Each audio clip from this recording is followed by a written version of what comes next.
नमस्कार दोस्तों। तो आज की इस क्लास में आप सभी का फिर से एक बार स्वागत है। तो जैसा कि आप सभी को पता है कि हम यहाँ पे आरडब्ल्यू के द्वारा जो एसएससी जीडी 2025 का बुक आया था उसका यहाँ पे सॉल्यूशन करवा रहे हैं। पिछले दो क्लास में हमने हिस्ट्री का 1 से लेकर 100 तक क्वेश्चन कवर करवा दिया था और आज के इस क्लास में हम 100 से लेकर 150 तक क्वेश्चन कवर करने वाले हैं। अगर आपने पिछला 2 वीडियो नहीं देखा है तो उसको भी जरूर देख लीजिएगा। तो चलिए क्वेश्चन नंबर 101 से शुरू करते हैं।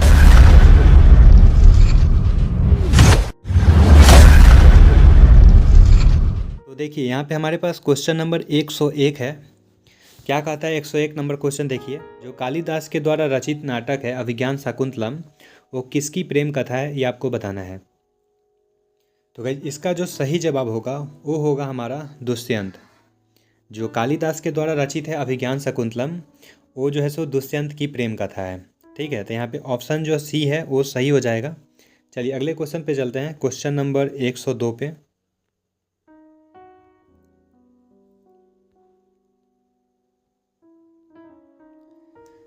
चलिए देखिए 102 नंबर क्वेश्चन। तो गाइस 102 नंबर क्वेश्चन क्या है?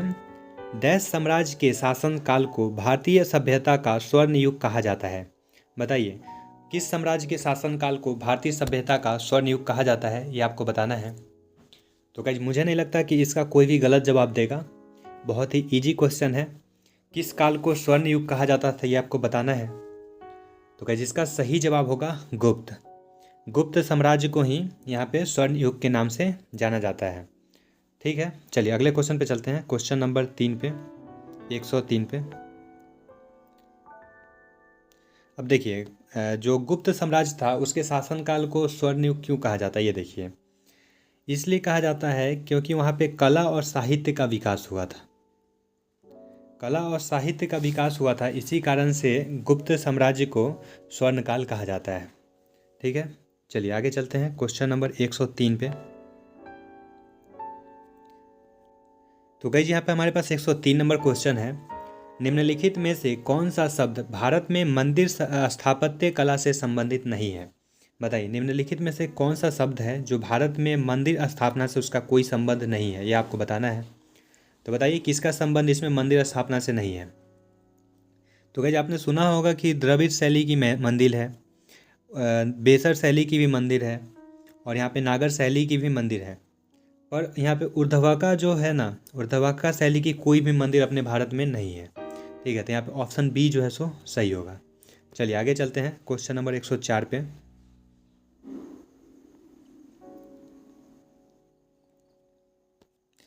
और 104 नंबर क्वेश्चन हमारे पास, निम्नलिखित में से किस भारतीय शहर का संबंध संगम साहित्य से है? बताइए निम्नलिखित में से किस भारतीय शहर का संबंध जो है सो संगम साहित्य से है। इसका सही जवाब क्या होगा, जल्दी बताइए। तो गाइज निम्नलिखित में से जो शहर है संगम साहित्य से जिसका संबंध है वो है हमारा मदुरई। ठीक है, मदुरई कहाँ का शहर है ये आपको बताना है। कमेंट पे बताइएगा कि ये मदुरई जो है सो कहाँ का एक शहर है। चलिए आगे चलते हैं, क्वेश्चन नंबर 105 पे।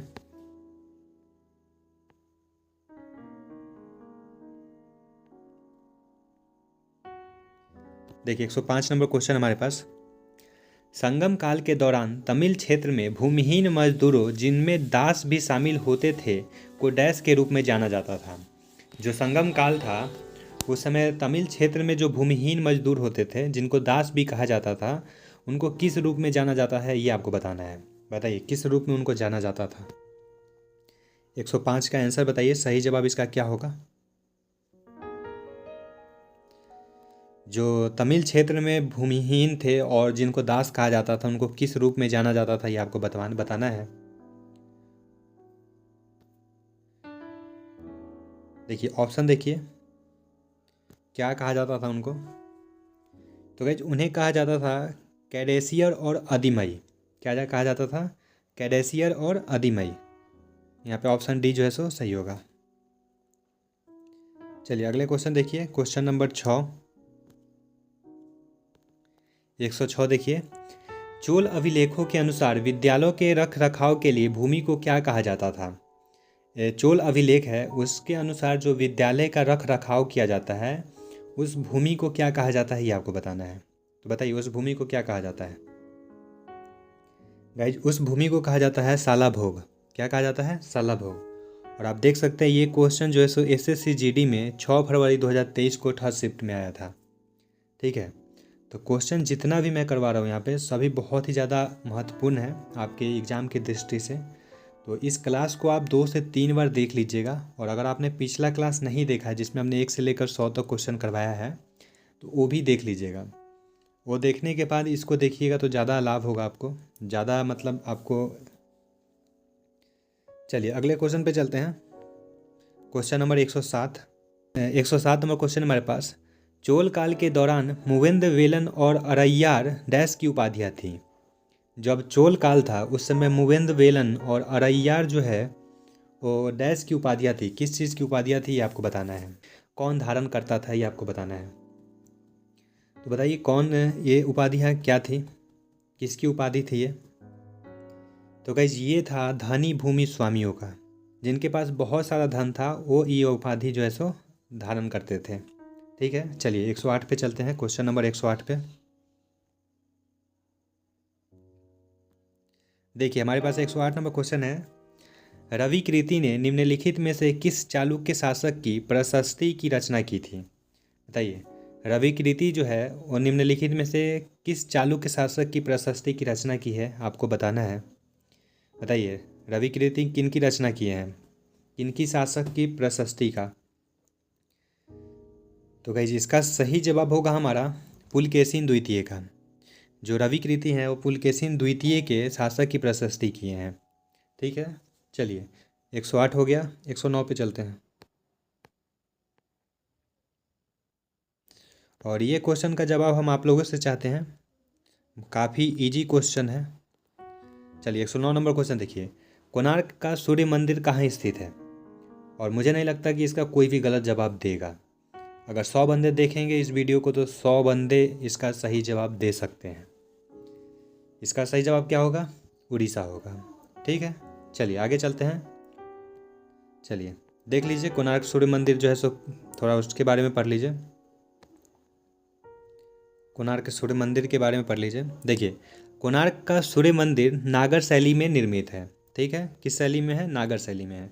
आपसे क्वेश्चन पूछा जा सकता है कि कोणार्क का जो सूर्य मंदिर है उसकी शैली क्या है, तो आपको बताना है नागर शैली। इसका निर्माण कौन करवाए थे, गंग वंश के प्रसिद्ध शासक कौन, नरसिम्ह देव ने करवाया था। कौन करवाया था, नरसिम्ह देव ने करवाया था। कोणार्क का सूर्य मंदिर लाल बलुआ पत्थर एवं ग्रेनाइट से निर्मित है। इस मंदिर को वर्ष 1984 ईस्वी में यूनेस्को की विश्व विरासत स्थल में शामिल किया गया था। तो आपको ये भी याद रखना है कि यूनेस्को में कब शामिल हुआ था ये कोणार्क का सूर्य मंदिर, तो कब हुआ था, 1984 में। कौन बनवाया था, नरसिम्ह देव ने बनवाया था। इस शैली में है, नागर शैली में है। ठीक है, चलिए आगे चलते हैं। 110 नंबर क्वेश्चन देखिए। 110 नंबर क्वेश्चन है हमारे पास। तंजावुर का राजराजेश्वर मंदिर निम्न में से किस देवता को समर्पित है। तंजावुर में जो राजराजेश्वर मंदिर है वो किस देवता को समर्पित है ये आपको बताना है। तो कहिए किस देवता को समर्पित है राजराजेश्वर मंदिर, तो ये समर्पित है भगवान शिव को। किसको समर्पित है, भगवान शिव को। चलिए 111 नंबर पे चलते हैं।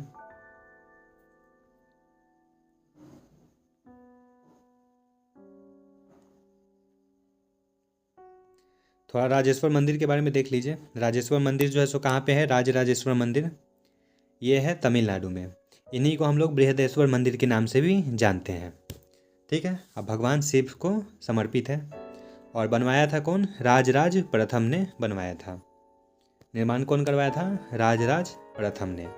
राजराजेश्वर मंदिर याद रखिएगा, राजराज प्रथम ने इनका निर्माण करवाया था और ये है हमारा तमिलनाडु में और भगवान शिव को समर्पित है। चलिए आगे चलते हैं क्वेश्चन नंबर 111 पे। देखिए 111 नंबर क्वेश्चन। निम्नलिखित में से कौन वाकाटक राजवंश के संस्थापक थे। बताइए वाकाटक राजवंश के संस्थापक कौन थे। तो इसमें से कौन सा वाकाटक राजवंश के संस्थापक थे। बताइए इसका सही जवाब क्या होगा। तो इसका सही जवाब है क्या, विंध्य शक्ति। जो वाकाटक वंश थे उसका संस्थापक जो था वो था विंध्य शक्ति। चलिए आगे चलते हैं 112 पे। और 112 नंबर क्वेश्चन हमारे पास है। किस वंश के शासक ने 999 में कंडरिया महादेव मंदिर का निर्माण करवाया? जो कंडरिया महादेव मंदिर है, कंडरिया महादेव मंदिर है, उसका निर्माण जो है सो किस वंश के शासक ने करवाया था, ये आपको बताना है। तो किस वंश के शासक ने करवाया था? ये करवाया था चंदेल वंश के शासक ने। ठीक है, ऑप्शन ए जो है सो सही है। चंदेल वंश से संबंधित महत्वपूर्ण तथ्य देख लीजिए आप। स्थापना 9वीं शताब्दी में नन्नुक द्वारा किया गया था। चंदेल वंश की स्थापना नन्नुक द्वारा किया गया। राजधानी खजुराहो है। चंदेल वंश का अंतिम शक्तिशाली शासक कौन है? वो है हमारा परम दिरदेव और परमल।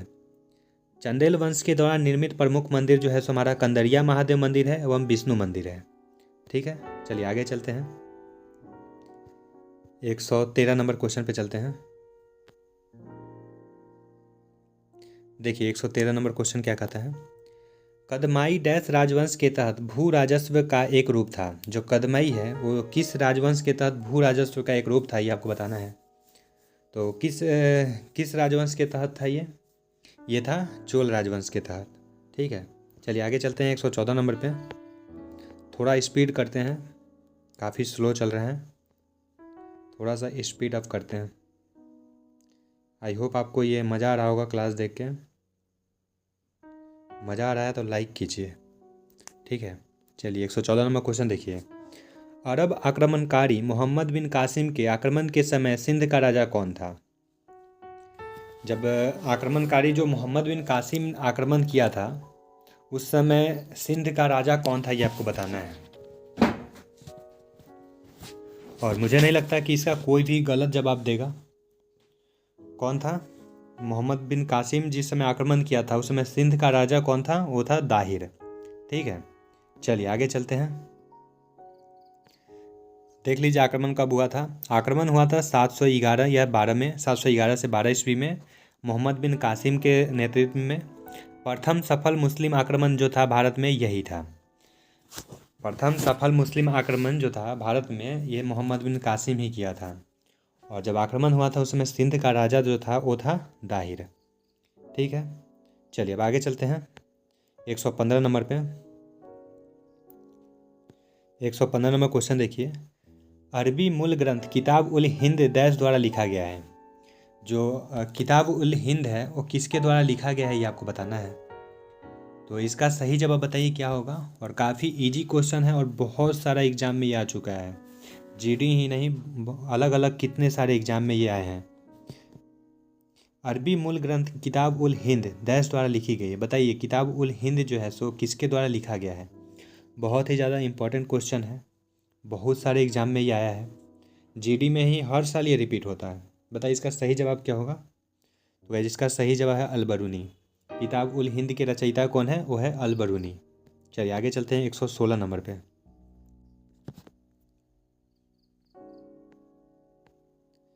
तराइन का द्वितीय युद्ध कब लड़ा गया था? जो तराइन का द्वितीय युद्ध था वो कब लड़ा गया था, ये आपको बताना है। और काफ़ी इजी क्वेश्चन है। बताइए इसका सही जवाब क्या है। तो तराइन का द्वितीय युद्ध जो है सो लड़ा गया था 1192 में। और प्रथम कब लड़ा गया था? ये लड़ा गया था हमारा 1191 में। ठीक है, तो तराइन का द्वितीय युद्ध कब लड़ा गया? 1192 में। चलिए आगे चलते हैं। देख लीजिए तराइन का युद्ध जो है सो किसके किसके बीच लड़ा गया था। तराइन का प्रथम युद्ध 1191 में 1191 में लड़ा गया मोहम्मद बिन गौरी तथा पृथ्वीराज चौहान के मध्य।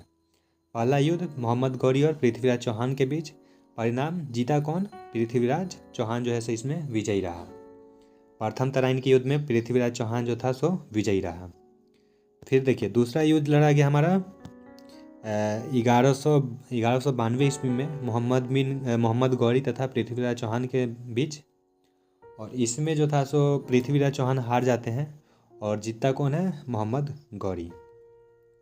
ठीक है, चलिए आगे क्वेश्चन पे चलते हैं 117 नंबर पे। 117 नंबर क्वेश्चन है। दीवान ए अर्ज दिल्ली सल्तनत के अधीन दैश का एक विभाग था। जो दीवान ए अर्ज था वो दिल्ली सल्तनत के अधीन किस चीज़ का विभाग था? बताइए इस विभाग का क्या नाम था। दीवान ए अर्ज जो था वो किसके लिए मतलब खास था। इसका ये कौन सा विभाग था, ये आपको बताना है। ये कौन सा विभाग था? ये सैन्य सेवा विभाग था। ऑप्शन ए जो था, ऑप्शन ए जो है सो सही हो जाएगा। चलिए आगे चलते 118 नंबर पे। देखिए 118 नंबर क्वेश्चन, निम्नलिखित में से किन वर्षों के दौरान कुतुबुद्दीन ऐबक ने शासन किया? बताइए, कुतुबुद्दीन ऐबक जो थे वो किस साल में मतलब शासन किए हैं, ये आपको बताना है। उनका बेस ईयर बताइए कि कब से कब तक वो शासन किए हैं दिल्ली सल्तनत पे। तो कुतुबुद्दीन ऐबक कब तक शासन किया है? इसका सही जवाब क्या होगा? ये होगा 1206 से 1210 में। 1210 में ये मर जाते हैं। कैसे मरते हैं? चौगान खेलते हुए। कुतुबुद्दीन ऐबक कैसे मरता है? चौगान खेलते हुए। और उसके बाद दिल्ली सल्तनत पे कौन आता है? कौन आता है? इल्तुतमिश आता है। कुतुबुद्दीन ऐबक के मरने के बाद ही हमारा ये कौन आता है? इल्तुतमिश आता है। ऐबक कैसे मरता है? चौगान खेलते हुए मर जाता है। ठीक है, चलिए आगे चलते हैं। दिल्ली सल्तनत का वास्तविक संस्थापक किसे कहा जाता है, ये आप कमेंट में बताइएगा। बताइएगा कि दिल्ली सल्तनत का जो वास्तविक संस्थापक है वो किसे कहा जाता है। एक चीज़ और नोटिस कीजिए, ऐबक का जो शब्द होता है वो होता है चंद्रमा का स्वामी। ऐबक का अर्थ क्या होता है? चंद्रमा का स्वामी। ठीक है, चलिए एक और चीज़ देखिए, कुतुबुद्दीन ऐबक ने जो अपना उपाधि धारण किया था वो क्या था? एक मलिक का और एक क्या था? सिपह सलार का। क्या क्या था? सिपह सलार का। चलिए आगे चलते हैं। 118 हो गया, 119 नंबर पे चलते हैं। 119 नंबर क्वेश्चन हमारे पास, बलबन ने अपने आप को श्रेष्ठ दिखाने के लिए कौन सी उपाधि धारण की थी? जो बलबन था वो अपने आप को श्रेष्ठ दिखाने के लिए कौन सा उपाधि धारण किया था, ये आपको बताना है। तो बताइए कौन सा उपाधि वो धारण किया था? तो गाइस वो उपाधि धारण किया था जिल्ला ए इलाही। क्या किया था? जिल्ला ए इलाही। ठीक है, इसका अर्थ क्या होता है ये देखिए। जिल्ला ए इलाही का अर्थ होता है ईश्वर की छाया। मतलब जिल्ला ए इलाही मतलब कहने का मतलब था कि बलबन अपने आप को ईश्वर मानता था, ईश्वर की छाया मानता था, इसलिए वो क्या किया था? उपाधि धारण किया था जिल्ले ए इलाही। ठीक है, चलिए आगे चलते हैं क्वेश्चन नंबर 120 पे।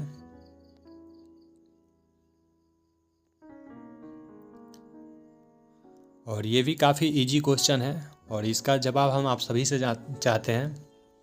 दिल्ली के निम्नलिखित सुल्तानों में से किस सुल्तान ने सिजदा और पैबोस की व्यवस्था शुरू की थी?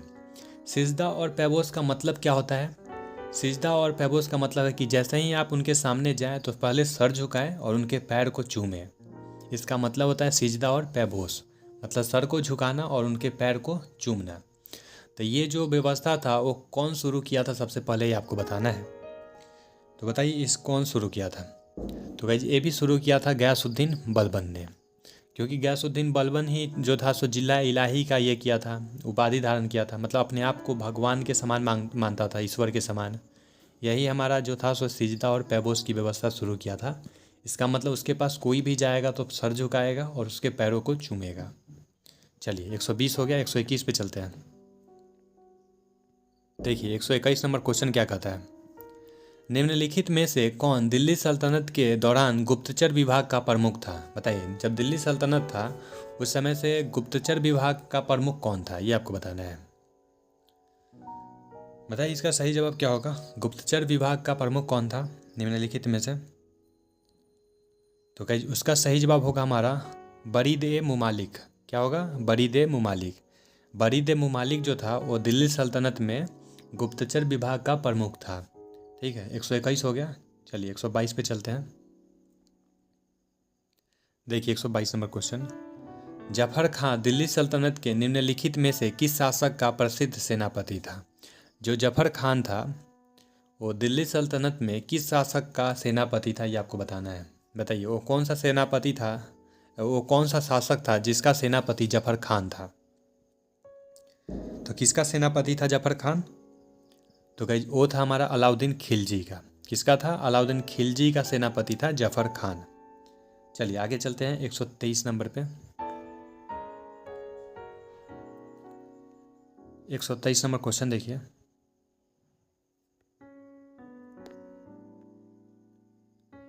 देखिए 123 नंबर क्वेश्चन, मध्यकालीन भारत के संदर्भ में निम्नलिखित में से कौन सा आकार की दृष्टि से आरोही क्रम में सही अनुक्रम है? आरोही क्रम में आपको इसको दर्शाना है। बताइए। सबसे पहले होगा परगान, क्या होगा? परगान, परगाना।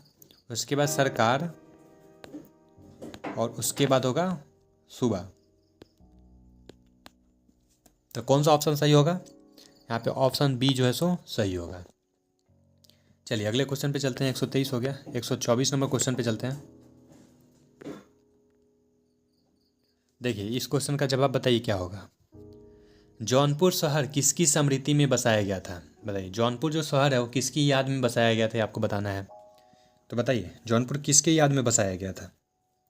तो कहिए ये बसाया गया था मोहम्मद बिन तुगलक के स्मृति में।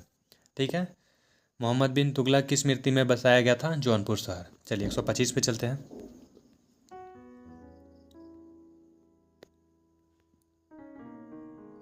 देखिए 125 नंबर क्वेश्चन। निम्नलिखित में से कौन सा मोरक्को यात्री मोहम्मद बिन तुगलक के शासनकाल के दौरान भारत आया था? बताइए निम्नलिखित में से कौन सा वो मोरक्को का यात्री है जो मोहम्मद बिन तुगलक के शासनकाल में भारत आया था? तो वह कौन सा यात्री है मोरक्को का? तो वो है हमारा इब्न बतूता। क्या हो जाएगा? एक मिनट रुकिएगा।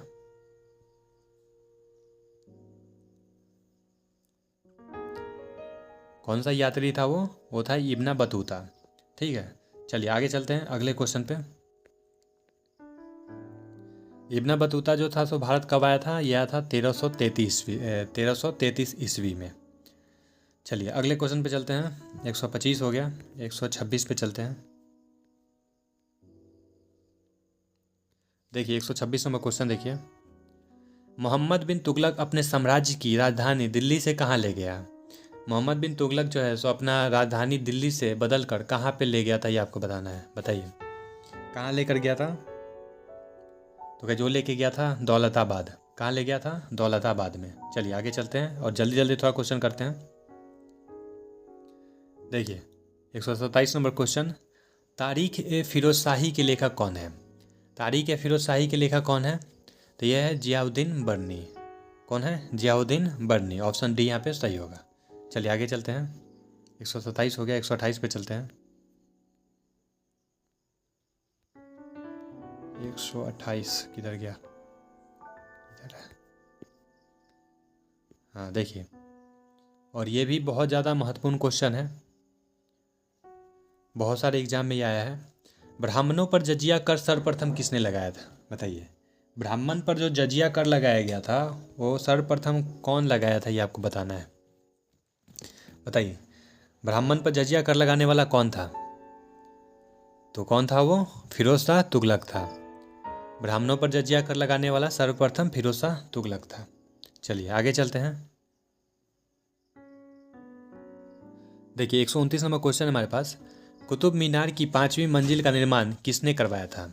जो कुतुब मीनार है दिल्ली में, उसकी 5वीं मंजिल का निर्माण कौन करवाया था, ये आपको बताना है। जैसा आप सभी को पता है कि कुतुब मीनार का जो निर्माण है वो करवाया था इल्तुतमिश, लेकिन 5वीं मंजिल का निर्माण कौन करवाया था, ये आपको बताना है। तो 5वीं मंजिल का जो निर्माण है वो करवाया था फिरोज शाह तुगलक ने। और ये कुतुब मीनार किसके याद में बनवाया गया था? ये बनाया गया था कुतुबिन ऐबक के याद में। चलिए आगे चलते हैं। 129 हो गया। 130 नंबर क्वेश्चन देखिए। तैमूर के आक्रमण के समय दिल्ली का सुल्तान कौन था? जब तैमूर का आक्रमण हुआ था उस समय दिल्ली का सुल्तान कौन था, ये आपको बताना है। तो उस समय दिल्ली का सुल्तान जो था वो था हमारा नसीरुद्दीन महमूद। तैमूर का जब आक्रमण हुआ था तो नसीरुद्दीन महमूद जो था सो दिल्ली का सुल्तान था। चलिए आगे चलते हैं, थोड़ा स्पीड करते हैं। देख लीजिए कब आक्रमण हुआ था तैमूर का। वो हुआ था 1398 ईस्वी में। ठीक है, इतना बस याद रखिए कि 1398 में तैमूर का जो था सो आक्रमण हुआ था। उस समय राजा कौन था? नसीरुद्दीन शाह था। चलिए 131 नंबर क्वेश्चन देखिए। फारसी दूत अब्दुल रज्जाक किसके शासनकाल में विजयनगर आया था? एक फारसी दूत है अब्दुल रज्जाक, वो किसके शासनकाल में विजयनगर आया था, ये आपको बताना है। बताइए किसके शासनकाल में वो आया था? तो भाई वो आया था देवराय द्वितीय के शासनकाल में। ठीक है, चलिए आगे चलते हैं क्वेश्चन नंबर 132 की ओर।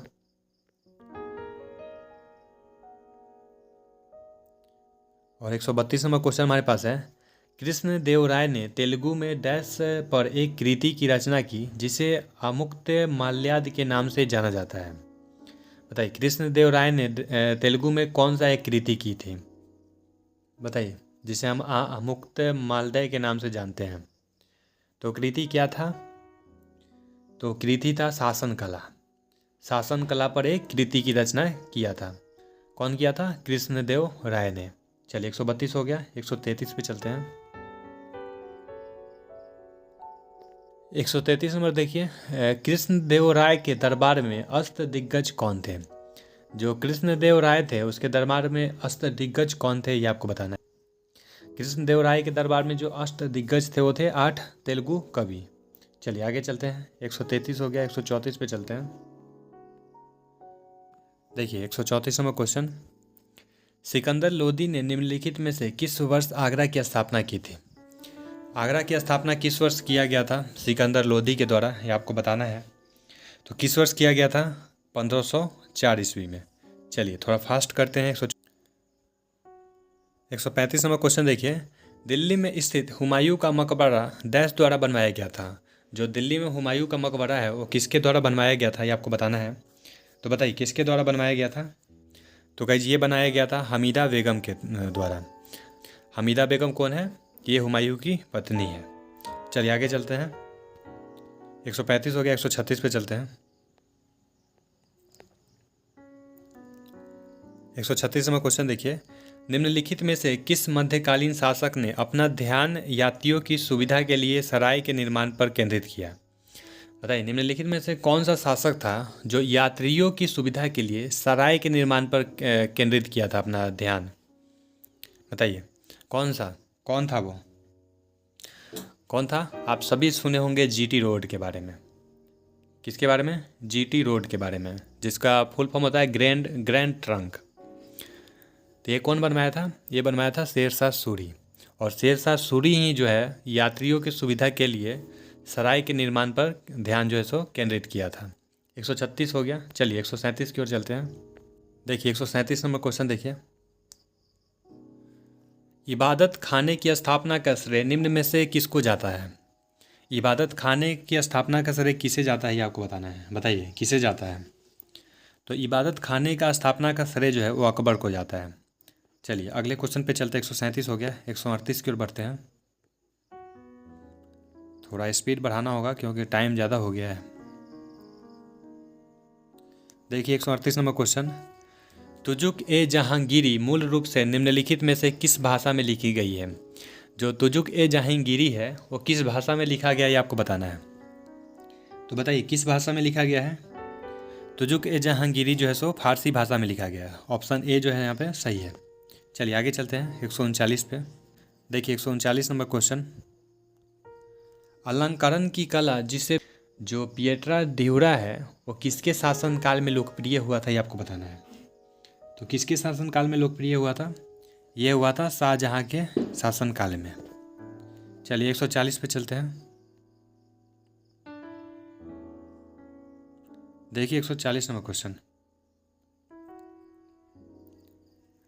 निम्नलिखित में से किस मुगल सम्राट को शाह ए बेखबर के उपनाम से जाना जाता है?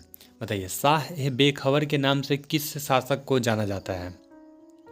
बताइए शाह ए बेखबर के नाम से किस मुगल सम्राट को जाना जाता है, ये आपको बताना है। तो किसको जाना जाता है? ये जाना जाता है बहादुर शाह प्रथम को। 141 नंबर क्वेश्चन, भारत में यूरोपीय व्यापारिक शक्तियों के आगमन का क्रम निम्न में से कौन सा है? बताइए सबसे पहले कौन सा मतलब ये आया था, कौन सा व्यापार जो था सो आया था भारत में, ये आपको बताना है। निम्नलिखित में से सबसे पहले कौन भारत में आया था, ये आपको बताना है। तो देखिए इसका सही क्रम है, सबसे पहले पुर्तगाली आया, उसके बाद डच आया, उसके बाद अंग्रेज आया, उसके बाद डेन आया और उसके बाद फ्रांसीसी आया। ऑप्शन ए यहाँ पे सही है, इसको याद रखिएगा। पहले पुर्तगाली, फिर डच, फिर अंग्रेज, फिर डेन और उसके बाद फ्रांसीसी। ठीक है, यही क्रम है, इसको याद रखिएगा। चलिए आगे चलते 142 पे। देखिए 142 नंबर क्वेश्चन, भारतवर्ष में ब्रिटिश साम्राज्य का संस्थापक निम्न में से कौन था? भारत में जो ब्रिटिश साम्राज्य का स्थापना हुआ था उसके संस्थापक कौन थे, ये आपको बताना है। तो बताइए, ब्रिटिश साम्राज्य का संस्थापक कौन था? वो था रॉबर्ट क्लाइव। ठीक है, चलिए आगे चलते हैं अगले क्वेश्चन पे, 143 पे। देखिए 143 नंबर क्वेश्चन। पानीपत के तृतीय युद्ध के दौरान मुगल सम्राट कौन था? जब पानीपत का तीसरा युद्ध हुआ था उस समय मुगल सम्राट कौन था, ये आपको बताना है। तो बताइए, पानीपत के तृतीय युद्ध के समय मुगल सम्राट कौन था? तो भाई जो कौन था, वो था शाह आलम द्वितीय। कौन था? शाह आलम द्वितीय। चलिए 143 हो गया, 144 पे चलते हैं। 144 नंबर क्वेश्चन है, शिवाजी और जयसिंह प्रथम के बीच पुरंदर की संधि पर हस्ताक्षर कब किए गए थे? जो शिवाजी और जयसिंह है उनके बीच जो पुरंदर की संधि है उस पर हस्ताक्षर कब किया गया था, आपको बताना है। तो कब किया गया था? किया गया था 1665 में। ठीक है, पुरंदर की संधि कब हुआ था? 1665 में। चलिए आगे चलते हैं 145 पे। 145 नंबर क्वेश्चन देखिए, निम्नलिखित में से कौन मराठा वंश का प्रसिद्ध शासक था? बताइए, मराठा वंश का प्रसिद्ध शासक निम्नलिखित में से कौन है? बताइए कौन सा है मराठा वंश का यहाँ पे प्रसिद्ध शासक? तो कहीं जो है छत्रपति शिवाजी महाराज। मराठा वंश के प्रसिद्ध शासक कौन है? छत्रपति शिवाजी महाराज। चलिए 146 नंबर पे चलते हैं। थोड़ा सा देखिए, थोड़ा सा छत्रपति शिवाजी महाराज के बारे में जान लीजिए। देखिए, मराठा वंश के प्रसिद्ध शासक छत्रपति शिवाजी महाराज थे। मराठा वंश के अन्य प्रसिद्ध शासक संभाजी, राजाराम और साहू थे। छत्रपति शिवाजी महाराज से संबंधित कुछ महत्वपूर्ण प्रश्न हैं, नीचे देख लीजिए। देखिए, शिवाजी महाराज के जो पिताजी थे उनका नाम था शाहजी भोसले, माता का नाम था जीजाबाई। राजनीतिक गुरु या फिर संरक्षण कह लीजिए वो थे दादोजी कोंडदेव। आध्यात्मिक गुरु थे समर्थ गुरु रामदास। राज्य अभिषेक हुआ था जून 1674 में। राजधानी था राजगढ़। ठीक है, चलिए आगे चलते हैं। मृत्यु देख लीजिए, जो छत्रपति शिवाजी महाराज है उनकी मृत्यु हुआ था 1680 में रायगढ़ में। जो शिवाजी का मंत्रिमंडल था उसमें 8 मंत्री थे, ये भी आपको याद रखना है, जिनको हम अष्टप्रधान भी कहते थे। चलिए 145 हो गया, 146 पे चलते हैं। देखिए 146 नंबर क्वेश्चन, भारत में प्रथम समाचार पत्र प्रकाशित करने के पीछे कौन था? जब भारत में प्रथम न्यूज़पेपर आया था तो उसको प्रकाशित करने के पीछे सबसे बड़ा हाथ किसका था, ये आपको बताना है। उसका श्रेय किसे दिया जाता है? तो गाइस, सबसे पहले जो समाचार प्रकाशित किया गया था वो किया गया था जेम्स ऑगस्टन हिक्की के द्वारा। किसके द्वारा? जेम्स ऑगस्टस हिक्की के द्वारा। ठीक है, 146 हो गया। चलिए 147 पे चलते हैं। और 147 नंबर क्वेश्चन हमारे पास, 1290 से 1320 के दौरान किस राजवंश ने दिल्ली पर शासन किया? बताइए, 1290 से 1320 के दौरान किस राजवंश ने दिल्ली पर शासन किया था? अगर दिल्ली सल्तनत आप लोग अच्छे से पढ़े होंगे तो इसका जवाब आप सभी को पता होगा। कौन था जो 1290 से 1320 के बीच शासन किया था? तो वो था खिलजी। कौन था? खिलजी वंश। ठीक है, देखिए दिल्ली सल्तनत पे कौन कौन सा राजवंश आया था इसको याद करने के लिए एक ट्रिक है। कौन कौन सा है? देखिए ट्रिक याद रखिएगा, GKTSL। आप GKTSL याद रखिएगा, ये ट्रिक है। देखिए, G से हो गया गुलाम, K से हो गया खिलजी, T से हो गया तुगलक, H से हो गया सैयद, L से हो गया लोधी। ठीक है, GKTSL याद रखिएगा, दिल्ली सल्तनत पे राज्य करने वाले राजवंश। क्या हो जाएगा ट्रिक? GKTSL, गुलाम खिलजी तुगलक सैयद और लोधी। ठीक है, और इसका जो है सो शासन का जो ये है वर्ष है, ये आप याद कर लीजिएगा अच्छे से। ट्रिक याद रखिएगा, GKTSL। ठीक है, चलिए 148 पे चलते हैं। देखिए ये देख लीजिएगा, याद कर लीजिएगा, सभी का वर्ष याद कर लीजिएगा और ट्रिक से GKTSL क्या होगा? GKTSL। ठीक है, चलिए आगे चलते हैं 148 पे।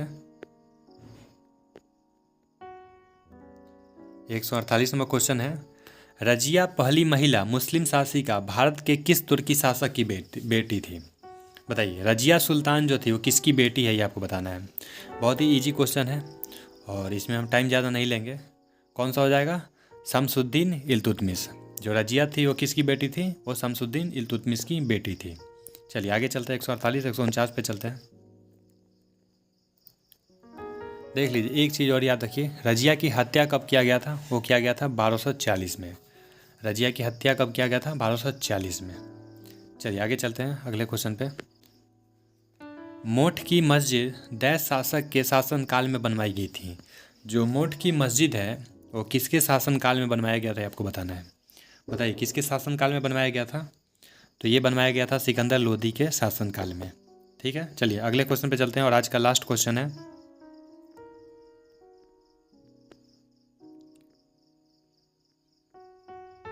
चलिए आज का लास्ट क्वेश्चन है 150 नंबर। हौज ए सुल्तानी एक बड़ा जलाशय था जिसका निर्माण दिल्ली के बाहर निम्न में से किसके द्वारा कराया गया था? जो हौज ए सुल्तानी है वो दिल्ली के बाहर किसके द्वारा करवाया गया था निर्माण, ये आपको बताना है। तो बताइए, हौज ए सुल्तानी का निर्माण दिल्ली के बाहर कौन करवाया था? तो गाइस ये करवाने वाला था निर्माण इसका, वो था सुल्तान इल्तुतमिश। कौन था? इल्तुतमिश। ठीक है, चलिए आज की क्लास में बस इतना ही। क्लास कैसा लगा कमेंट कर दीजिएगा, और भी इसका नेक्स्ट पार्ट चाहिए तो कमेंट करके ज़रूर बताइएगा। कोई भी सुझाव देना हो तो पूछ लीजिएगा, दे दीजिएगा। और कोई भी क्वेश्चन हो तो मेरा टेलीग्राम पे मैसेज कर लीजिए या फिर इंस्टाग्राम पे कर लीजिएगा। आज का क्लास कैसा लगा ज़रूर बताइएगा, और चैनल पे न्यू है तो सब्सक्राइब ज़रूर कर लीजिएगा। हम लोग 1700 सब्सक्राइबर के बहुत नज़दीक हैं। तो चलिए आज के क्लास में बस इतना ही रहने देते हैं। मिलते हैं आपसे फिर अगले क्लास में, तब तक के लिए अपना ख्याल रखिए। जय हिंद, जय भारत।